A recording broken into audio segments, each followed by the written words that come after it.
بسم الله الرحمن الرحيم. سبحان الذي أسرى بعبده ليلا من المسجد الحرام إلى المسجد الأقصى الذي باركنا حوله لنريه من آياتنا إنه هو السميع البصير.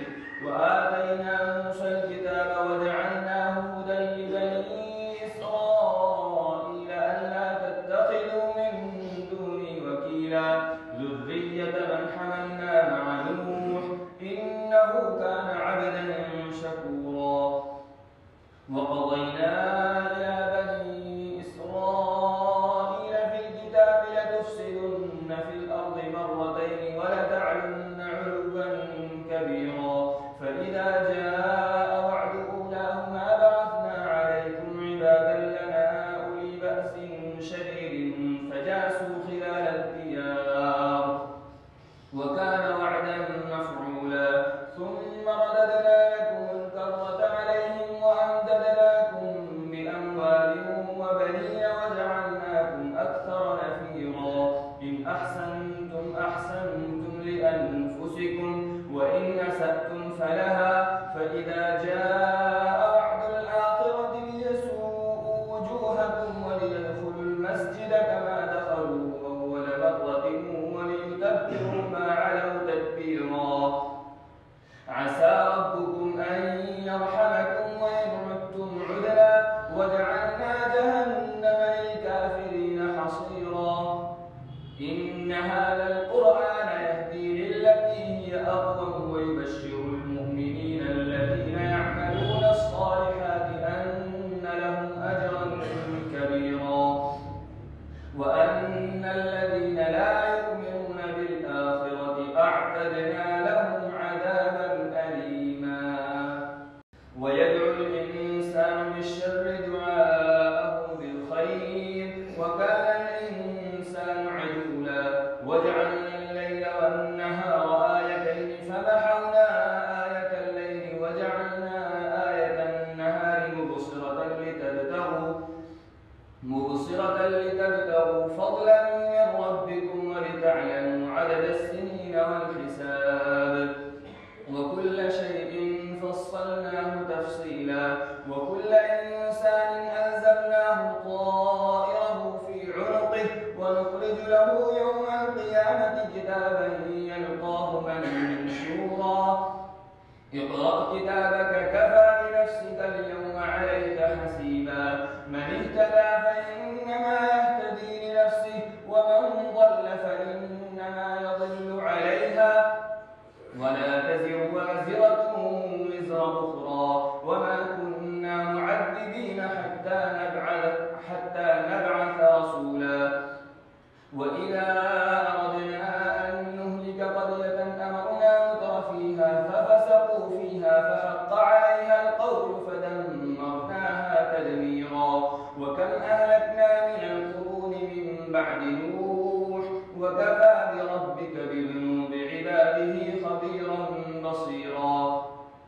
من كان يريد العاجلة عجلنا له فيها ما نشاء لمن نريد ثم جعلنا له جهنم يصلاها مذموما مدحورا.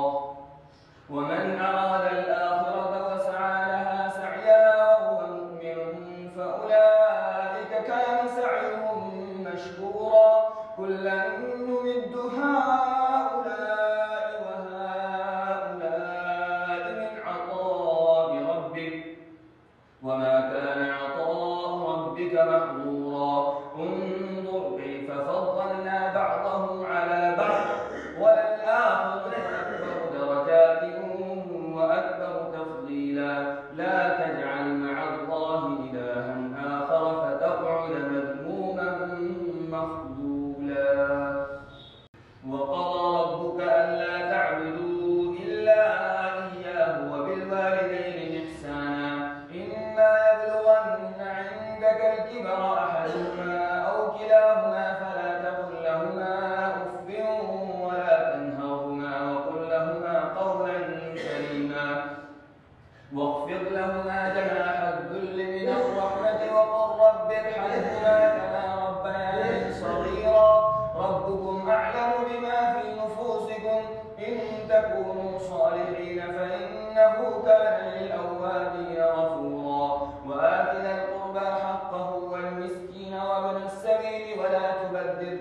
كبيرا.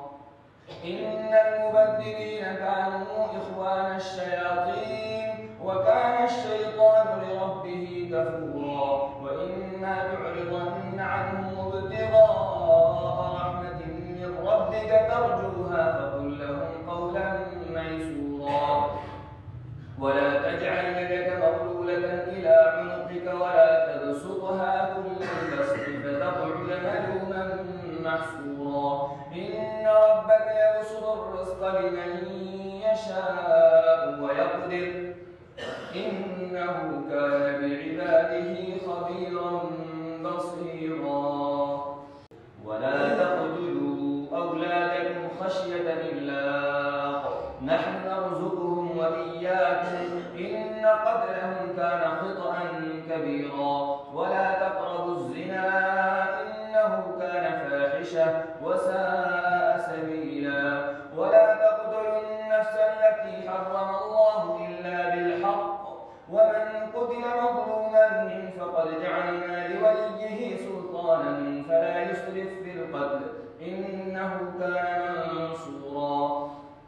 ولا تقربوا مال اليتيم إلا بالتي هي أحسن حتى يبلغ أشده وأوفوا بالعهد إن العهد كان مسؤولا. وأوفوا الكيل إذا كلتم وزنوا بالقسطاس المستقيم ذلك خير وأحسن تأويلا.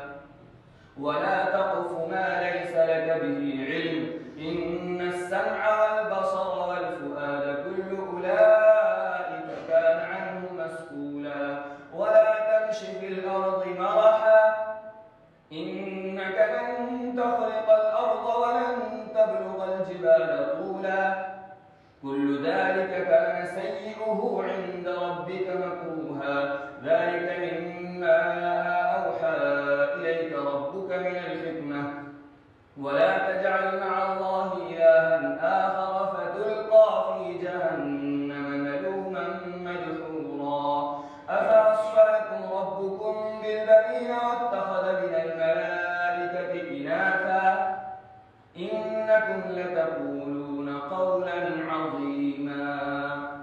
ولقد صرفنا في هذا القرآن ليذكروا وما يزيدهم إلا نفورا. قل لو كان معه آلهة كما يقولون إذا لابتغوا إلى ذي العرش سبيلا.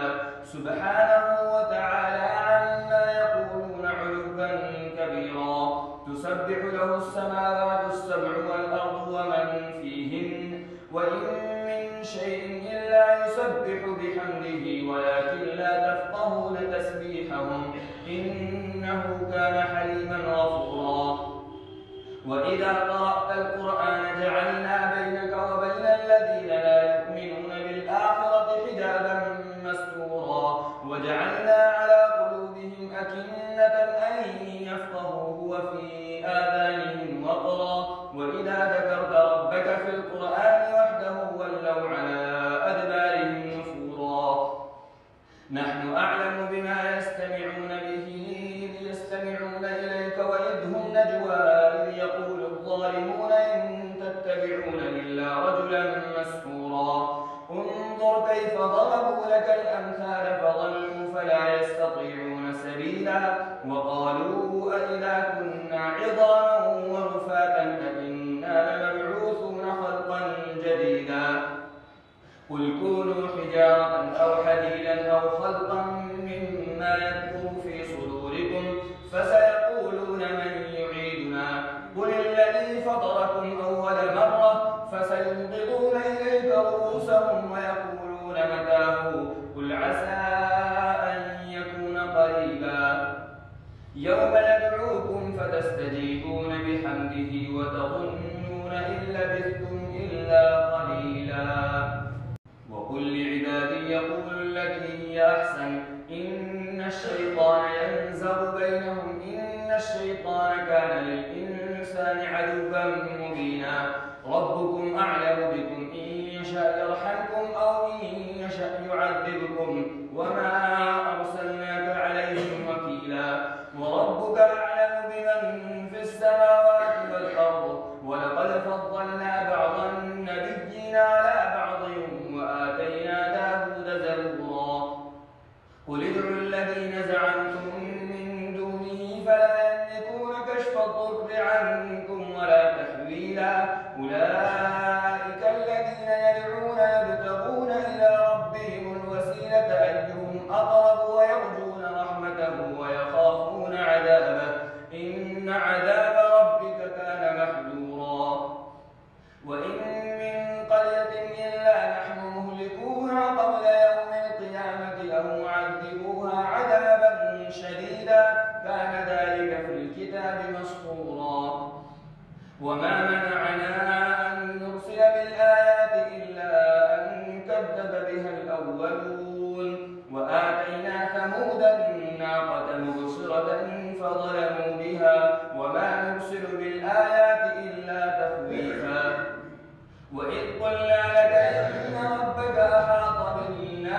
والشجرة الملعونة في القرآن ونخوفهم فما يزيدهم إلا طغيانا كبيرا. وإذ قلنا للملائكة اسجدوا لآدم فسجدوا إلا إبليس قال أأسجد لمن خلقت طينا قال أرأيتك هذا الذي كرمت علي لئن أخرتني إلى يوم القيامة لأحتنكن ذريته إلا قليلا.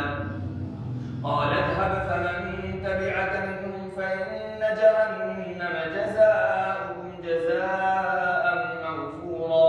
واستفزز من استطعت منهم بصوتك وأجلب عليهم بخيلك ورجلك وشاركهم في الأموال والأولاد وعدهم وما يعدهم الشيطان إلا غرورا.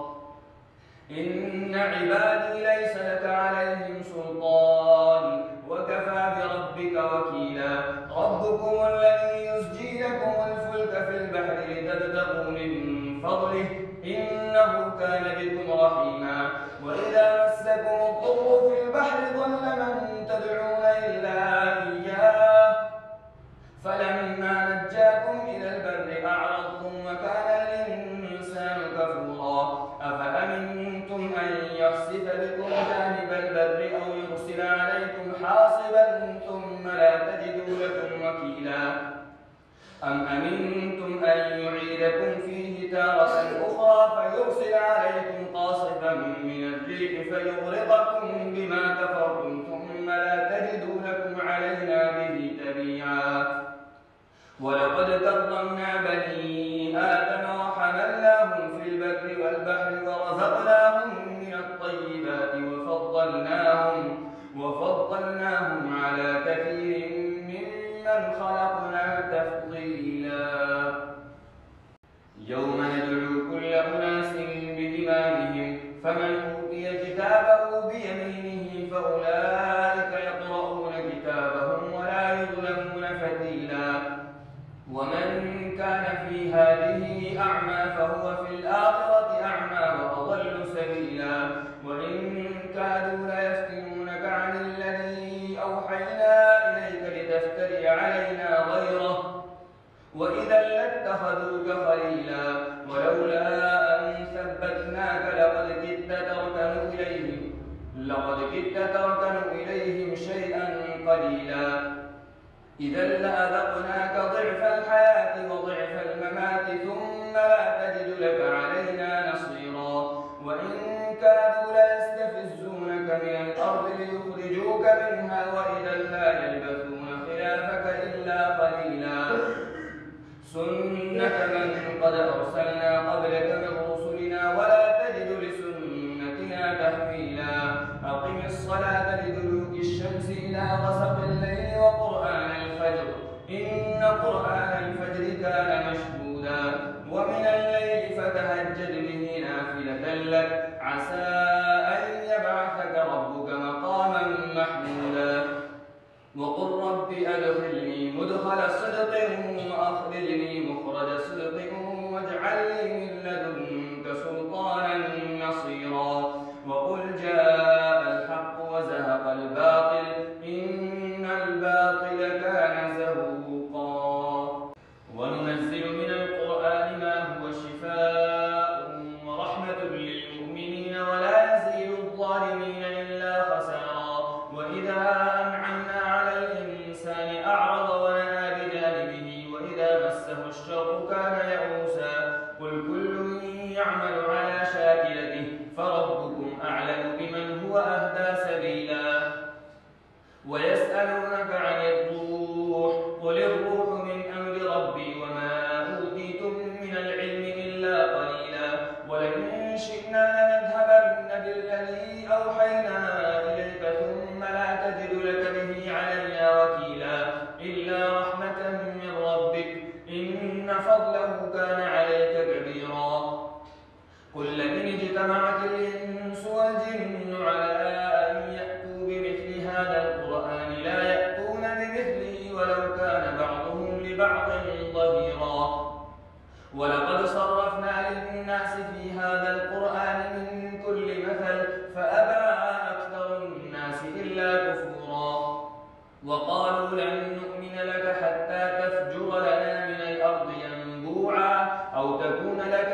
جنة من نخيل وعنب فتفجر الأنهار خلالها تفجيرا أو تسقط السماء كما زعمت علينا كسفا أو تأتي بالله والملائكة قبيلا أو يكون لك بيت من زخرف أو ترقى في السماء ولن نؤمن لرقيك حتى تنزل علينا كتابا نقرأه قل سبحان ربي هل كنت إلا بشرا رسولا وما منع الناس أن يؤمنوا إذ جاءهم الهدى إلا أن قالوا أبعث الله بشرا رسولا قل لو كان في الأرض ملائكة يمشون مطمئنين لنزلنا عليهم من السماء ملكا رسولا قل كفى بالله شهيدا بيني وبينكم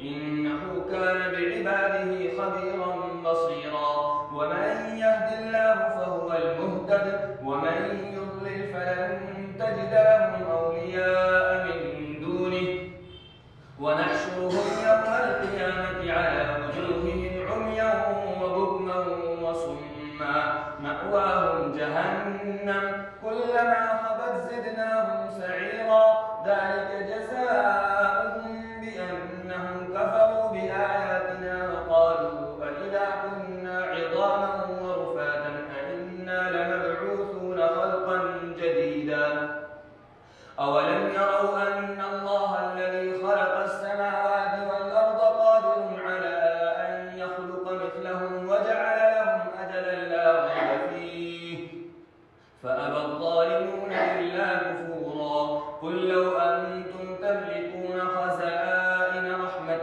ربي إذا لأمسكتم خشية الإنفاق وكان الإنسان قتورا ولقد آتينا موسى 9 آيات بينات فاسأل بني إسرائيل إذ جاءهم فقال له فرعون إني لأظنك يا موسى مسحورا قال لقد علمت ما أنزل هؤلاء إلا رب السماوات والأرض بصائر وإني لأظنك يا فرعون مثبورا فأراد أن يستفزهم من الأرض فأغرقناه ومن معه جميعا وقلنا من بعده لبني إسرائيل اسكنوا الأرض فإذا جاء وعد الآخرة جئنا بكم لفيفا وبالحق أنزلناه وبالحق نزل وما أرسلناك إلا مبشرا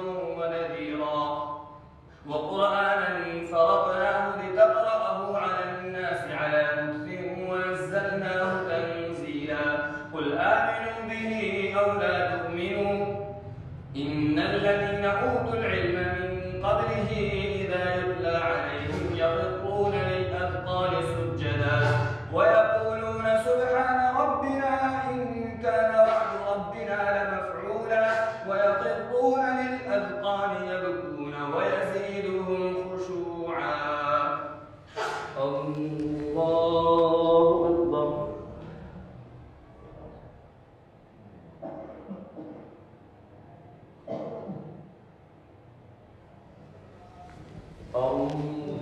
الله أكبر قل ادعوا الله أو ادعوا الرحمن أيما تدعوا فله الأسماء الحسنى ولا تجهر بصلاتك ولا تخافت بها وابتغ بين ذلك سبيلا وقل الحمد لله الذي لم يتخذ ولدا ولم يكن له شريك في الملك ولم يكن له ولي من الذل وكبره تكبيرا بسم الله الرحمن الرحيم الحمد لله الذي أنزل على عبده الكتاب ولم يجعل له عوجا قيما لينذر بأسا شديدا من لدنه ويبشر المؤمنين الذين يعملون الصالحات أن لهم أجرا حسنا ماكثين فيه أبدا وينذر الذين قالوا اتخذ الله ولدا ما لهم به من علم ولا لآبائهم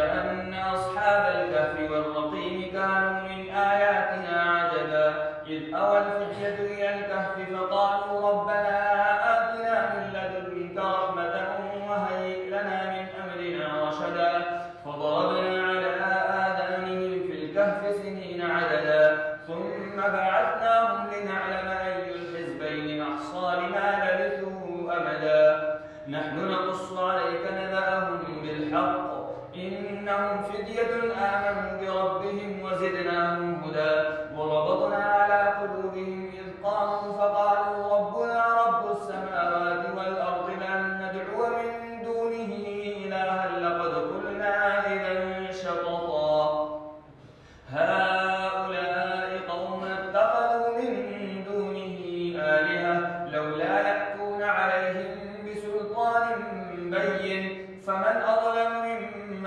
افترى على الله كذبا وإذ اعتزلتموهم وما يعبدون إلا الله فأووا إلى الكهف ينشر لكم ربكم من رحمته ويهيئ لكم من أمركم مرفقا وترى الشمس إذا طلعت تزاور عن كهفهم ذات اليمين وإذا غربت تقرضهم ذات الشمال وهم في فجوة منه ذلك من آيات الله من يهد الله فهو المهتد ومن يضلل فلن تجد له وليا مرشدا وترى الشمس إذا طلعت تزاور عن كهفهم ذات اليمين وإذا غربت تقرضهم ذات الشمال وهم في فجوة منه ذلك من آيات الله من يهد الله فهو المهتد ومن يضلل فلن تجد له وليا مرشدا وتحسبهم أيقاظا وهم رقود ونقلبهم ذات اليمين وذات الشمال وكلبهم باسط ذراعيه بالوصيد لئن اطلعت عليهم لوليت منهم فرارا ولملئت منهم رعبا وكذلك بعثناهم ليتساءلوا بينهم قال قائل منهم كم لبثتم قالوا لبثنا يوما أو بعض يوم قالوا ربكم أعلم بما لبثتم فابعثوا أحدكم بورقكم هذه إلى المدينة فلينظر أيها أزكى طعاما فليأتكم برزق منه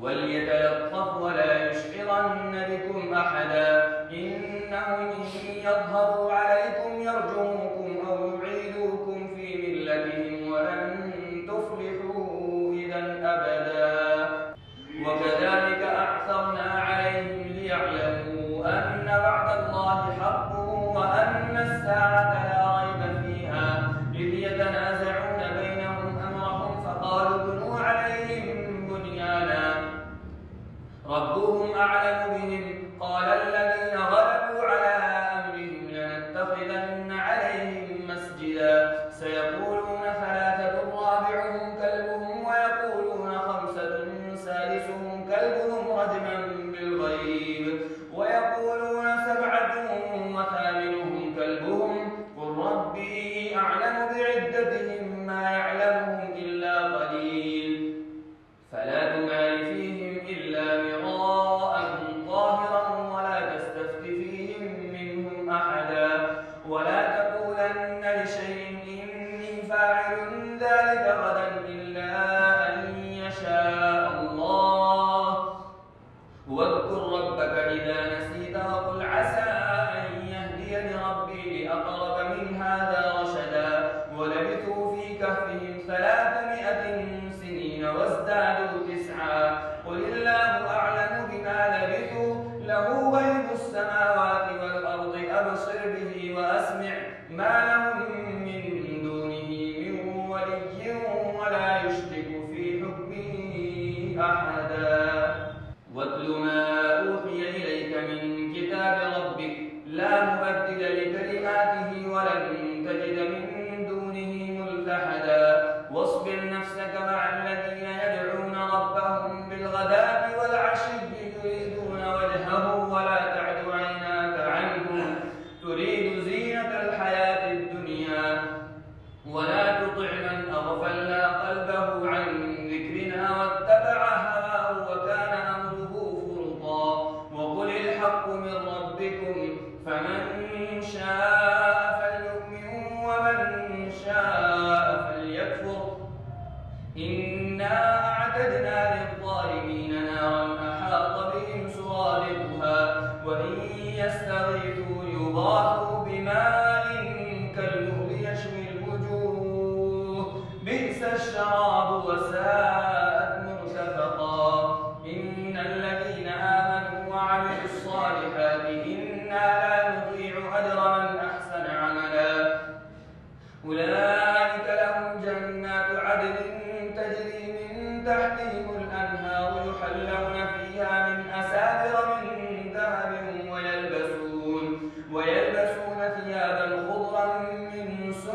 وحففناهما بنخل وجعلنا بينهما زرعا كلتا الجنتين آتت أكلها ولم تظلم منه شيئا وفجرنا خلالهما نهرا وكان له ثمر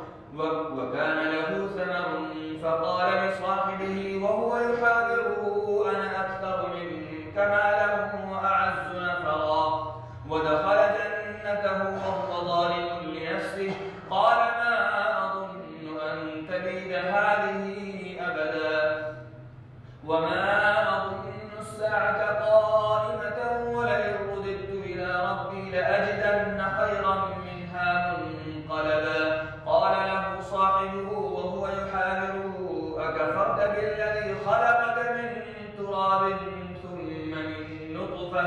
ثم من نطفة ثم سواك رجلا لكن هو الله ربي ولا أشرك بربي أحدا ولولا إذ دخلت جنتك قلت ما شاء الله لا قوة إلا بالله إن ترني أنا أقل منك مالا وولدا فعسى ربي أن يؤتيني خيرا من جنتك ويرسل عليها حسبانا من السماء فتصبح صعيدا زلقا أو يصبح ماءها غورا فلن تستطيع له طلبا وأحيط بثمره فأصبح يقلب كفيه على ما أنفق فيها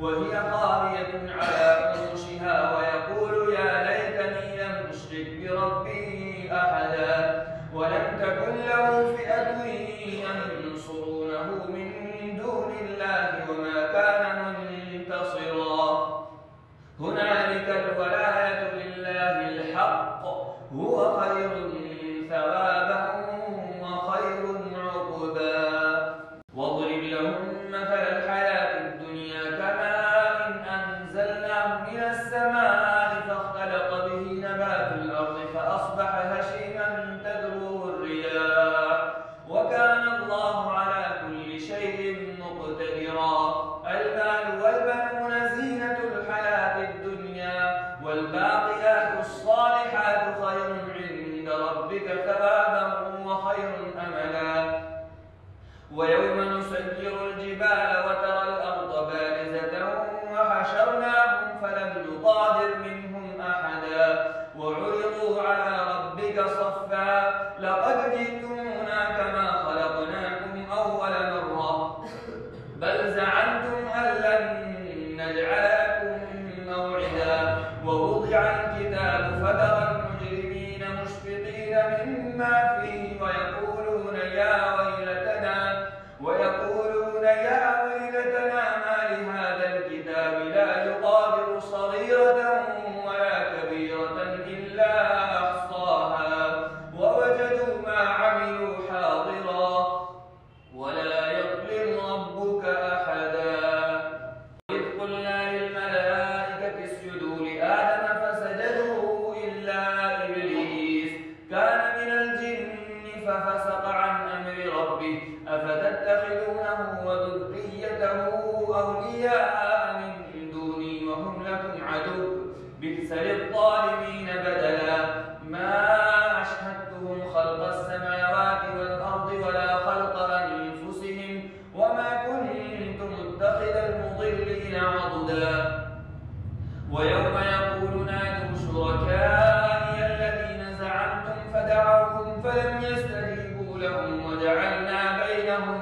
موبقا ورأى المجرمون النار فظنوا أنهم مواقعوها ولم يجدوا عنها مصرفا ولقد صرفنا في هذا القرآن للناس من كل مثل وكان الإنسان أكثر شيء جدلا وما منع الناس أن يؤمنوا إذ جاءهم الهدى ويستغفروا ربهم إلا أن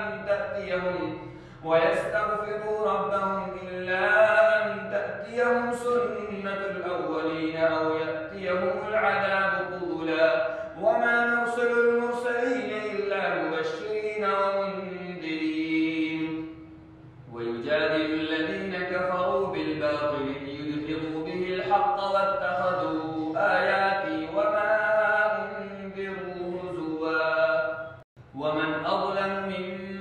ذكر بآيات ربه فأعرض عنها ونسي ما قدمت يداه إنا جعلنا على قلوبهم أكنة أن يفقهوه وفي آذانهم وقرا وإن تدعهم إلى الهدى فلن يهتدوا إذا أبدا وربك الغفور ذو الرحمة لو يؤاخذهم بما كسبوا لعجل لهم العذاب بل لهم موعد لن يجدوا من دونه موئلا وتلك القرى أهلكناهم لما ظلموا وجعلنا لمهلكهم موعدا وإذ قال موسى لفتاه لا أبرح حتى أبلغ مجمع البحرين أو أمضي حقبا فلما بلغا مجمع بينهما نسيا حوتهما فاتخذ سبيله في البحر سربا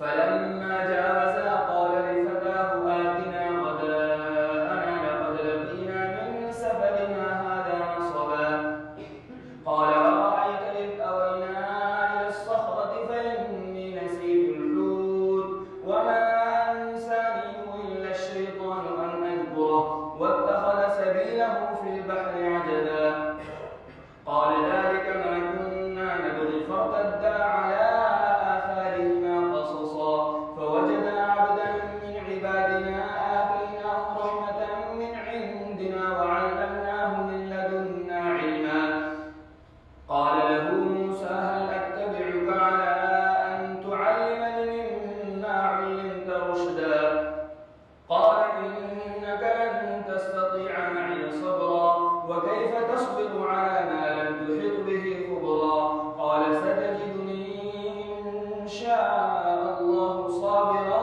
ولا أعصي لك أمرا قال فإن اتبعتني فلا تسألني عن شيء حتى أحدث لك منه ذكرا فانطلقا حتى إذا ركبا في السفينة خرقها قال أخرقتها لتغرق أهلها لقد جئت شيئا إمرا قال ألم أقل إنك لن تستطيع معي صبرا قال لا تؤاخذني بما نسيت ولا ترهقني من أمري عسرا فانطلقا حتى إذا لقيا غلاما فقتله قال أقتلت نفسا زكية بغير نفس لقد جئت شيئا نكرا.